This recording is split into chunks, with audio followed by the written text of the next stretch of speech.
আগে আওয়ামী লীগ করতেন, এখন ধানের শীষে দাঁড়িয়েছেন এবং বিদ্রোহ সেই জায়গা থেকে আমি একটু খুলনা বাগেরহাটের এটা জানতে চাই এই কারণে যে সারা দেশে যে হিন্দু ভোটারদের একটা সমীকরণ আছে, সেই সমীকরণটাকে একটা উদাহরণ হিসেবে নিয়ে এটা জানতে চাই কি অবস্থা সেখানকার। ধন্যবাদ। এটা বেশ ইন্টারেস্টিং একটা বিষয় আপনি অ্যাড্রেস করছেন। একবারে আঞ্চলিক 2টা 3টা 4টা, বাগেরহাটে 4টা আসন, একটা আসন কমানো হয়েছিল, গাজীপুর বেড়েছিল, পরবর্তীকালে নানা আইনি রাজনৈতিক প্রক্রিয়ার কারণে আবার সেই 4টা আসনই টিকে আছে। এবং এবার প্রার্থী সিলেকশনে রাজনৈতিক দলগুলোর বেশ চমক দেখিয়েছে। দীর্ঘদিন ধরে বাগেরহাটের রাজনীতি যারা নিয়ন্ত্রণ করতেন, বিএনপির রাজনীতি, তাদের একজন খুব নামকরা ব্যক্তি M A Selim, silver Selim নামে পরিচিত। তার এলাকায় নানা রকমের উন্নয়ন কর্মকাণ্ডে তার একটা কন্ট্রিবিউশন আছে এবং তাদের ধারণা ছিল যে তিনি নমিনেশন পাবেন, কিন্তু অপ্রত্যাশিতভাবে তিনি নমিনেশনটা পাননি। না পাওয়ার পর তিনটি আসনে তিনি স্বতন্ত্র প্রার্থী হয়েছেন। স্বতন্ত্র প্রার্থী আরও বেশ কয়েকটা জায়গায় আছে।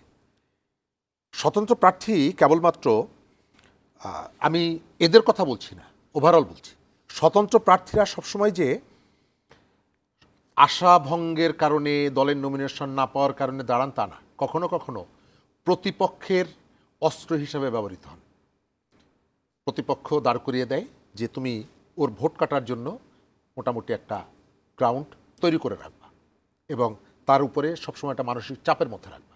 এটা যারা প্রার্থী হন তারা নমিনেশন না পাওয়ার কারণে এটা হওয়ার কথা কম, অন্যের কাজে অন্যের দ্বারা ব্যবহৃত হন। নির্বাচনের প্রধান যে দুটো শক্তি, এর বাইরেও ওই অঞ্চলে ইসলামী আন্দোলন বাংলাদেশ, বিশেষ করে হাত পাখার, তাদেরও একটা নিজস্ব একটা ভোট ব্যাংক আছে। বিএনপি, আমি যে নির্বাচনী এলাকার সন্তান, সেখানে বিএনপি 91 সালের পর এবার প্রথম তারা প্রার্থী দিয়ে নির্বাচনে অংশগ্রহণ করছে এবং সেখানে একজন সংখ্যালঘু সম্প্রদায়ের একজনকে প্রার্থী করেছে। ওই আসনটায় ভোটের একটা বড় অংশ সংখ্যালঘু ভোট, প্রায় 65,000 ভোট, দুটো উপজেলা মিলিয়ে সংখ্যালঘু ভোট। আপনি বাগেরহাট 1 যে আসনটা, সেখানেও ভোটের দিক থেকে তাদের সংখ্যাটা বেশি এবং সনাতন ধর্মীদের বেশি। তারা সংখ্যা যে নেই এমনটা না, সারা দেশের সনাতন ধর্ম অবলম্বনকারীদের যে যেমনিভাবে নিরাপত্তাহীনতা অন্যান্য ঘটনাগুলো আছে, আমাদের ওই অঞ্চলে তারা যে জামাই বাড়ির আত্মীয়ের মতন আছে, ব্যাপারটা সেরকমের না। তারপরেও নির্বাচনী প্রক্রিয়ায় তারা অংশগ্রহণ করবে এবং এই প্রার্থীরাই বলছে, এদের সাথে আমার যাদের কথা হয়েছে তারা বলছে যে তারা হয়তো ভোট কেন্দ্রে যাবে, ভোট দিবে। আমার ধারণা যে বিএনপি এখানে একটা কৌশলের আশ্রয় নিয়েছে, রাজনৈতিক কৌশল।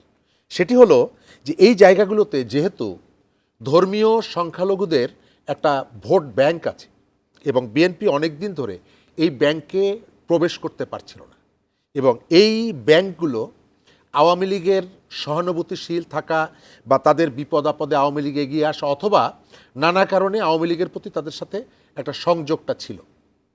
এবং বিএনপি এর আগে যতগুলো প্রার্থী করেছে বেশিরভাগ ক্ষেত্রেই, প্রায় সবাইকেই মুসলিম কমিউনিটির প্রার্থী করার কারণে একটা ভেতরে একটা বিভাজন ছিল এবং এই বিভাজনটার কারণে বিএনপি তার নেতৃত্ব, স্ট্রং নেতৃত্ব তৈরি হয়েছে। কিন্তু এই কমিউনিটি, আমি যেটা বললাম যে আমাদের আসনে প্রায় 2.25 লাখ এর কাছাকাছি ভোট, সেখানে প্রায় 65,000 ভোট হচ্ছে এই কমিউনিটির। সুতরাং এদের ভেতরে তার একটা সাংগঠনিক কাঠামো দাঁড় করা অথবা এদের সাথে সংযোগ তৈরি করার এই বাসনার থেকে, এটি হচ্ছে আমার অবজারভেশন। কারণ যাদেরকে দুটো আসনে সংখ্যালঘু সম্প্রদায়ের প্রার্থী করা হয়েছে, যারা আসলে বিএনপিতে নতুন এবং যাদের সাথে বিএনপির অনেক রকমের দূরত্বটা ছিল, কিন্তু তাদেরকে প্রার্থী করার পেছনে সম্ভবত এই হিসাবটা কাজ করেছে যে একদিকে ভোটের মাঠে এই যে ভোট ব্যাংকটা আছে